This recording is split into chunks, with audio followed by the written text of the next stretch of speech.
How are you guys? Just leave a comment in there, down there, and then I will go visit your channel. Thank you for watching the live. And I will put this as the green screen. Oh, they don't even have green screen on this one.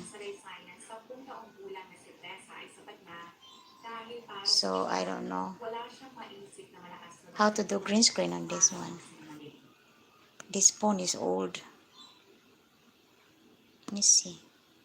Halos 2 taon pagkatapos mapatama ng parusang kamatayan sa Echegaray, naghampo ang ilan ng appeal noong July 1996. Sa kanilang appeal ay inilaban nila ang pagkatama ng judge at hinamon nila ang desisyon nito. Sa appeal ay may tatlo silang ipinagdiinan na kamalian ng judge. Ang una ay hindi tinignan maayos ng judge sa RTC ang they don't have a green screen on this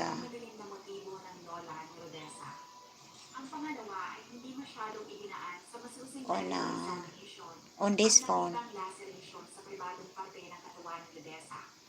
Para sa kanila, kahit may 2 witnesses na sila na nagsabi at nagpatunay na ang noong 10 taong kulang na bata ay nagsasarili, wala man lang mga testation na ipinag-utos ng judge para masigurado kung ang laceration ay gawa na talaga ng pribadong ahin ng lalaki o ibang bagay na posibleng ginamit ng bata.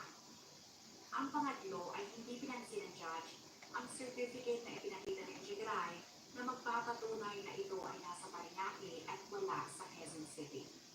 Ang desisyon sa appeal ay ibinabati noong 1996 at para sa mga judges na nag-review ng desisyon, tama ang desisyon na ginawa ng judge ng RTC at ang parusang kamatayan ay hindi binago. Sa kanilang desisyon ay ibinaliwanag ng mga judges na hindi sila naniniwala. Oh, almost done. Uy, dagan lagi di kayong tao diri dong. I think they're gonna have party again. Naabot na di ari ato oh. There's a party in a neighborhood. In the neighborhood, there's a party. I will just make this probably 10 minutes. Oh, let me see. Huh? Let's go to the party. Para sa kanila, ang mga paiba-ibang saraysay nito ay nagpapatunay na nagsasabi ito ng totoo at hindi nito nirehearse. Okay, I'm doing popo. Dahil sila ay naniniwala din na sa murang edad ni Rodessa ay hindi at the same time doing the live. Wow, that's a lot of job. That's a lot of work.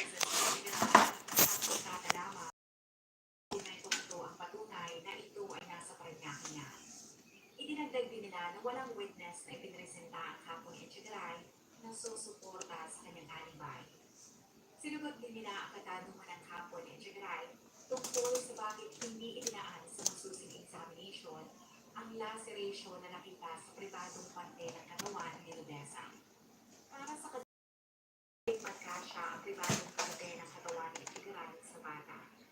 Ayon sa mga judges, hindi na kailangan ng masusing examination dahil ginamit nila ang medical findings mula sa kaso ni Apolonio Peligo na nilitis din sa kaso. Okay, I'm doing the poo-poo now guys over there.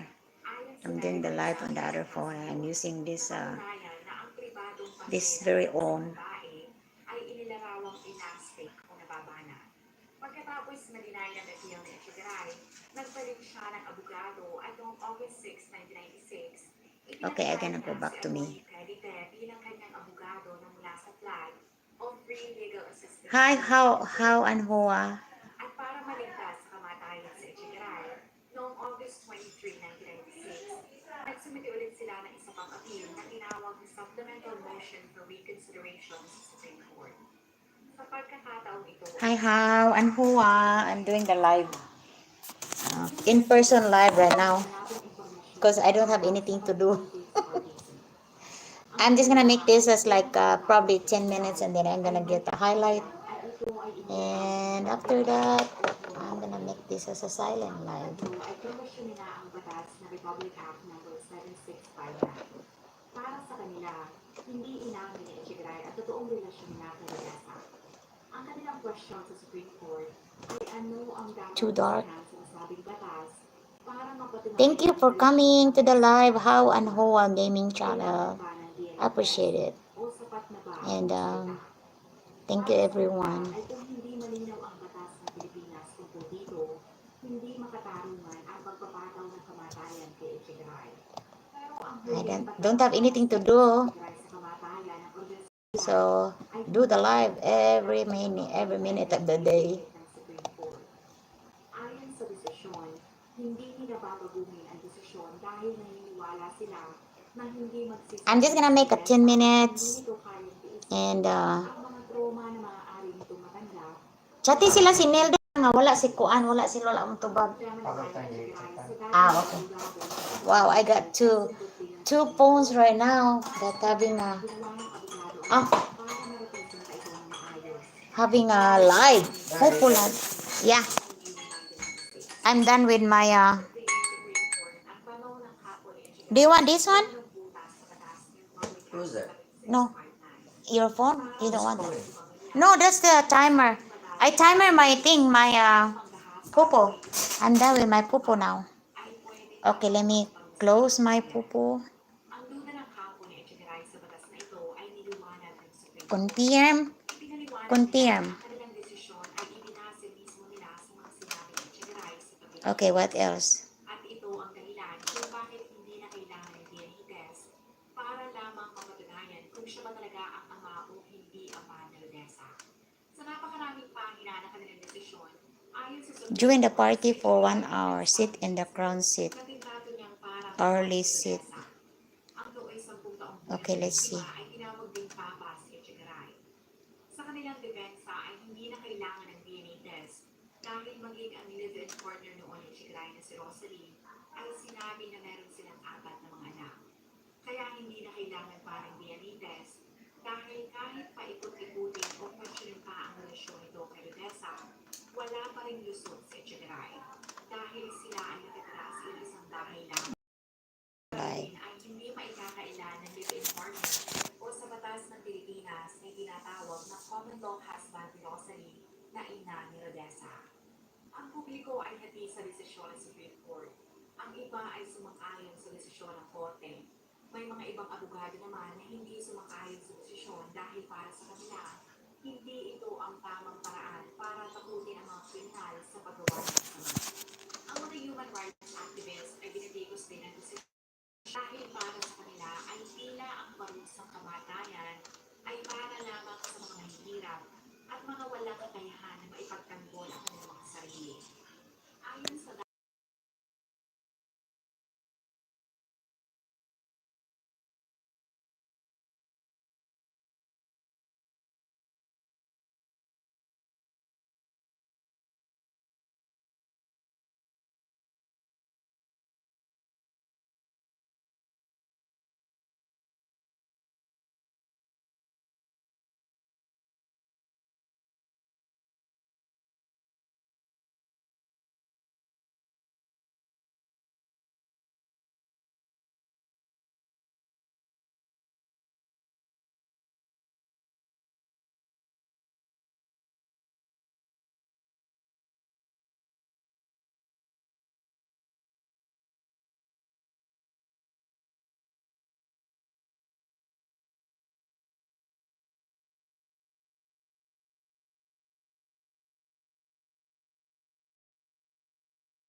Wala palang microphone. Hello sis Maricar. Nagpapakita na ako pagkatapos nito maggawa ng highlights. Pagkatapos, I will do the silent live. ayon kay Zenaida, ay paulit-ulit itong sinabi na hindi niya ginawa niya at siya ay inosente. Oh, dera, ay puno man. Ang naging daan para Puno, mabuhay ang yeah. kanilang naudlot na pagmamahalan. Noong December 23, 1998, silang dalawa ay ikinasal. Puno. Ang ibang mga tao na nakapanood ng kanilang kasal ay hindi na iwasan na tapusin sa Zenaida dahil sa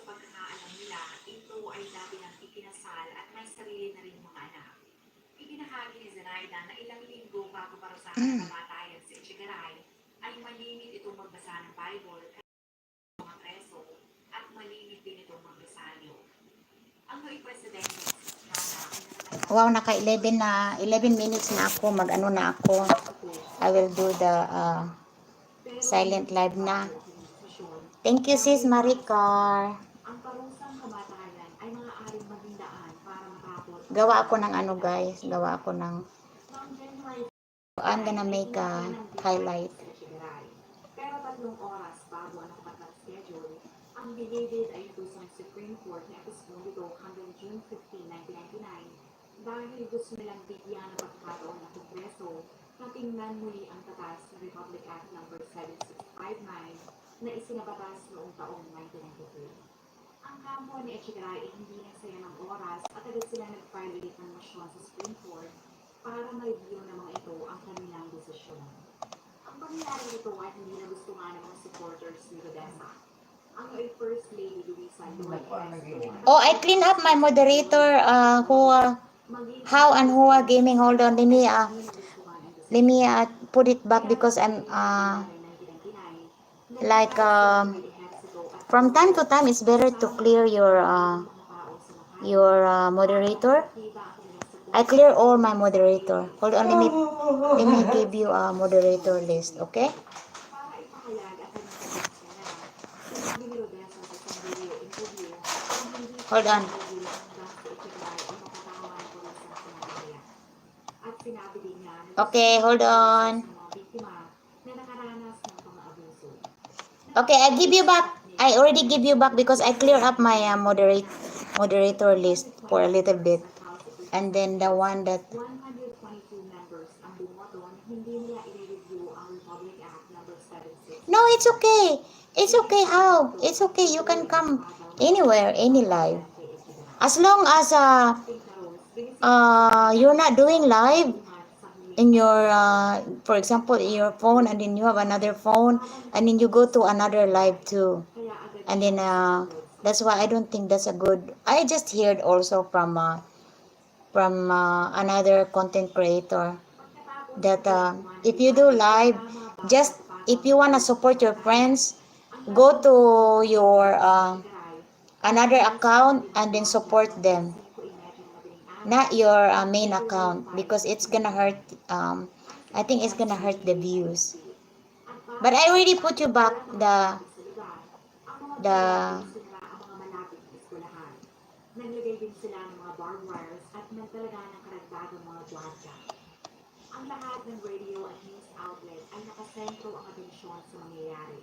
Ang mga reporters sa labas ng bilibid ay karaniwang sinasabi na ang mangyayari ay tatatak sa kasaysayan. Oh, you know about that? Okay. Dahil ang huling beses Yeah, that's why me, if I do live and then I have a friend doing the live too, I will go to my second account, the Nimpa TV support, and then that's the one I'm gonna do the to watch it, their lives. So like for example, right now I'm gonna put this in the silent live, and then I checking my account. If there are some other doing the live, then I will use my okay, thank you, sorry about that. How noong sumabit ang alas 11 ng umaga ay kumain si Echegaray ng linis sa hinian at katulad ng kanyang kahilingan, ang kanyang asawa na si Zinaida at kanyang babaeng kapatid ay yeah, I'm gonna do silent live right now, so it's okay. Thank you for coming.